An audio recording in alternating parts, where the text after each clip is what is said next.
የተወደዳችሁና የተከበራችሁ የቋንቋ አካዳሚ ቻናል ተከታታዮች በያላችሁበት ሰላማችሁ ይብዛ እያል ርቀት ጊዜና ቦታ ሳይገድበን ዘመኑ ባፈራው ቴክኖሎጂ በመታገዝ ማለትም በኢሞ፣ በዋትሳፕ፣ በቴሌግራም እንዲሁም በሌሎች ሶሻል ሚዲያ አማራጮችን በመጠቀም ትምህርት በኦንላይን በማስተማር ላይ እንገኛለን። የምናስተምራቸው የትምህርት አይነቶችም አማርኛ፣ እንግሊዘኛ፣ ሂሳብ እንዲሁም ሌሎች የትምህርት አይነቶችን ያካትታል። መማር የምትፈልጉ ከታች ባለው ስልክ በመደወል መማርና መከታተል ትችላላችሁ። የቋንቋ አካዳሚ ቻናል።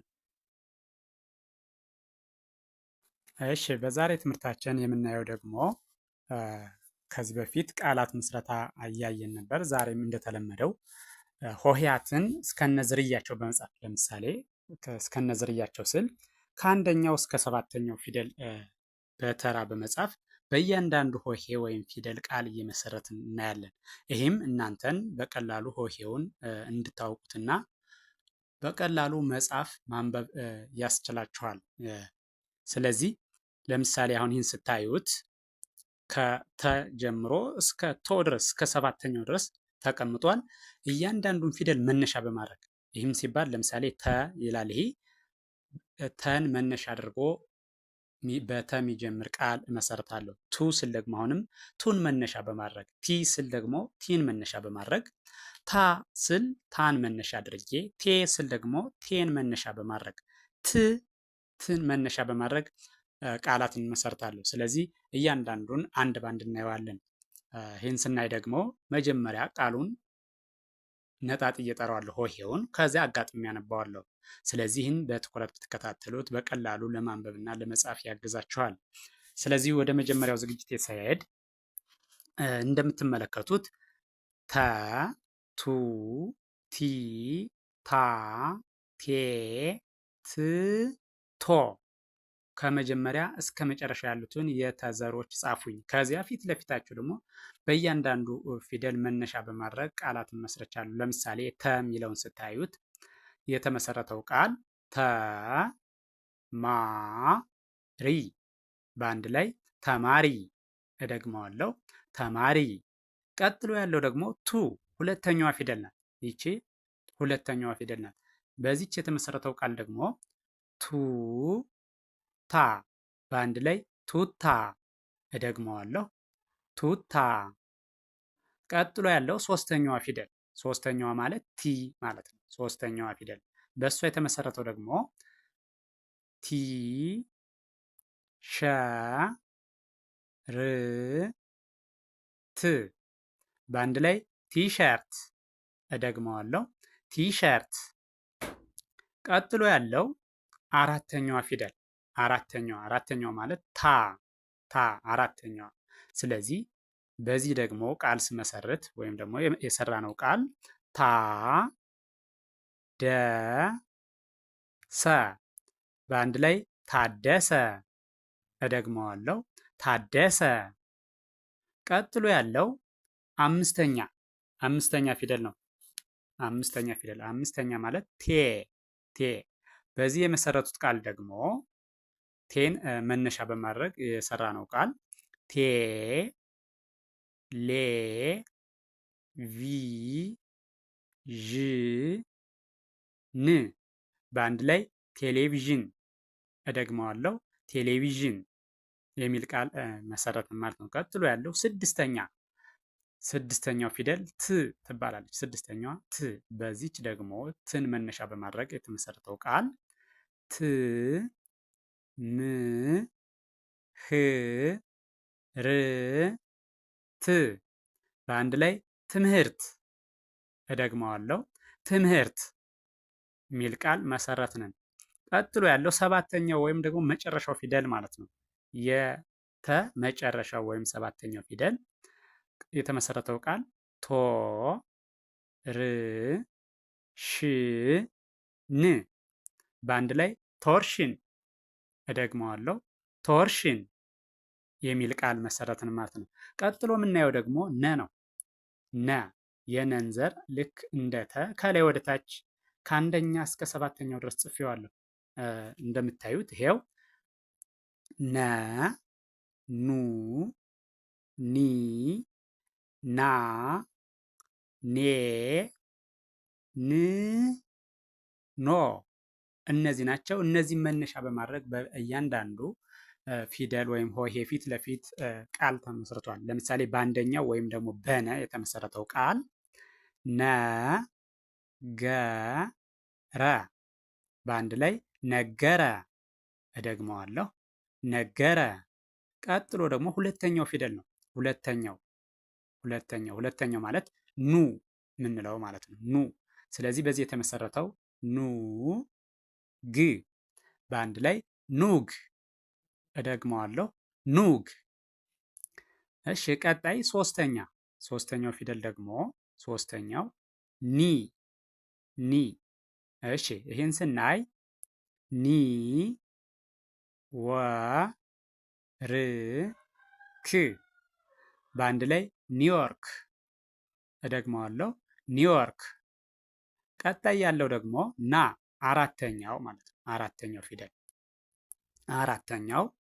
ና ት ና ኤ ል በአንድ ላይ ናትናኤል። እደግመዋለሁ ናትናኤል የሚል ቃል መሰረትን ማለት ነው። ቀጥሎ ያለው ደግሞ እንደምታዩት አምስተኛው ወይም ደግሞ ባለቀለበቱ ተብሎ የሚጠራው ፊደል ማለት ነው። አምስተኛ ፊደሎች በሙሉ ባለቀለበቶች ወይም ደግሞ አምስተኛ ተራ ላይ የሚገኙት ማለት ነው። ልዩ የሚያደርጋቸው ሌላው ቀለበት አላቸው፣ ባለቀለበቶች ይባላሉ እነዚህ። እሺ እዚህ ላይ ስቀጥል ደግሞ ኔ ት ወ ር ክ በአንድ ላይ ኔትወርክ። እደግመዋለሁ ኔትወርክ። ቀጥሎ ያለው ስድስተኛው ፊደል ማለት ነው። ስድስተኛው ፊደል በዚህ የተመሰረተው ቃል ደግሞ ን ብ ረ ት በአንድ ላይ ንብረት። እደግመዋለሁ ንብረት። ቀጣይ ያለው ደግሞ ሰባተኛው ወይም የነ የመጨረሻው ፊደል ኖ የምንለው ማለት ነው። ሰባተኛው ኖ ህ በአንድ ላይ ኖህ። እደግመዋለሁ ኖህ የሚል ቃል መሰረትነን ማለት ነው። ስለዚህ ወደዚህኛው ውስጥ መጡ ደግሞ የአዘሮች ከላይ ወደ ታች ተጽፈዋል። ሁሉም ሆሄያት ወይም ፊደላት የተጻፉ ከላይ ወደ ታች ነው ቃሉን ለመጻፍ ያመቸን ዘንድ። ከዛ ፊት ለፊታቸው ደግሞ እንደምታዩት ቃል በእያንዳንዳቸው ሆሄ መነሻ በማድረግ ቃል ተመስርቷል። ስለዚህ ከላይ ወደ ታች ስንቆጥረው አ ኡ ኢ አ ኤ እ ኦ። በጣም አሪፍ። ወደዚህኛው ስንመጣ እንግዲህ አንደኛው ወይም የመጀመሪያው ፊደል ማን ነው? እዚህ ላይ አ። እሺ በሱ የተመሰረተው ቃል አ በ በአንድ ላይ አበበ። እደግመዋለሁ አበበ። እሺ ቀጥሎ ያለው ደግሞ ሁለተኛው ማለት ነው። ሁለተኛ ፊደል ደግሞ ኡ ስ ማ ን በአንድ ላይ ኡስማን። እደግመዋለሁ ኡስማን ሚል ቃል መሰረትን። ቀጥሎ ያለው ደግሞ ኢ ሶስተኛዋ ፊደል ማለት ነው። ሶስተኛዋ ፊደል ኢ ሶስተኛዋ። እሺ በእሷ የመሰረትነው ቃል ደግሞ ኢ ት ዮ ጵ ያ በአንድ ላይ ኢትዮጵያ። እደግመዋለሁ ኢትዮጵያ። እሺ ቀጥሎ ያለው አ አራተኛው ፊደል ማለት ነው። አራተኛው አ ፕ ል በአንድ ላይ አፕል። እደግመዋለሁ አፕል። ቀጥሎ ያለው ደግሞ ኤ ስድስተኛው አምስተኛው ፊደል ማለት ነው። አምስተኛው ኤ የምንለው አምስተኛው። በዚህ የተመሰረተው ቃል ደግሞ ኤ ደ ን በአንድ ላይ ኤደን። እደግመዋለሁ ኤደን። ቀጥሎ ያለው ስድስተኛው ፊደል ስድስተኛው ማን ይባላል? እ በዚህ የተመሰረተው ደግሞ ውቀት በአንድ ላይ እውቀት። እደግመዋለሁ እውቀት። ቀጥሎ ያለው ኦ ወይም ደግሞ የመጨረሻው ማለት ነው። የመጨረሻው ወይም ሰባተኛው ፊደል ኦ፣ የአ ሰባተኛው ወይም የመጨረሻው ኦ። ስለዚህ በዚህ የመሰረትነው ቃል ደግሞ ኦ ክ ስ ጅ ን በአንድ ላይ ኦክስጅን። እደግመዋለሁ ኦክስጅን የሚል ቃል መሰረትን ማለት ነው። ቀጥሎ ደግሞ የምታዩት ከዝርያዎች እስከ ሰባተኛው ድረስ ተጽፎ ፊት ለፊታቸው እነዚህም እንደተለመደው በእያንዳንዱ ቃል መነሻ በማድረግ ቃል መስርተናል። በእያንዳንዱ ሆሄ ወይም ፊደል ማለት ነው። ስለዚህን ስንቆጥረው ከላይ ወደ ታች ስናየው ፊደሉ ከአንደኛ እስከ ሰባተኛ ያለ መሆኑን ያሳየናል። ከ ኩ ኪ ካ ኬ ክ ኮ እነዚህ ናቸው ከአንድ እስከ ሰባት ያሉት ማለት። ስለዚህ በአንደኛው ወይም ደግሞ በመጀመሪያው ፊደል ቃል ስመሰርት ከ በሮ በአንድ ላይ ከበሮ። እደግመዋለሁ ከበሮ። ቀጥሎ ያለው ደግሞ ሁለተኛ ፊደል ማለት ነው። ሁለተኛው ፊደል ነው። ሁለተኛው ደግሞ በእሱ ቃል መነሻ በማድረግ ሁለተኛው ፊደል መነሻ በማድረግ ቃል ሲመሰረት ኩ ን ታ ል በአንድ ላይ ኩንታል። እደግመዋለሁ ኩንታል። ቀጥሎ ያለው ሶስተኛ ፊደል ሶስተኛው ኪ ኪ ኪ ስ በአንድ ላይ ኪስ። እደግመዋለሁ ኪስ። ቀጥሎ ያለው ደግሞ አራተኛ ፊደል ካ የምንለው ማለት ነው። ካ በዚህ የመሰረትነው ቃል ደግሞ ካ ው ያ በአንድ ላይ ካዊያ። እደግመዋለሁ ካዊያ። ቀጥሎ ያለው አምስተኛ ወይም ደግሞ ኬ ብለን የምንጠራው ፊደል ማለት ነው። እሺ ኬ ክ በአንድ ላይ ኬክ። እደግመዋለሁ ኬክ ሚል ቃል መሰረትን ማለት ነው። ቀጥሎ ያለው ስድስተኛው ፊደል ማን ይባላል? ክ ክ የከ ስድስተኛው ፊደል ክ። ስለዚህ በእሱ የመሰረትነው ቃል ደግሞ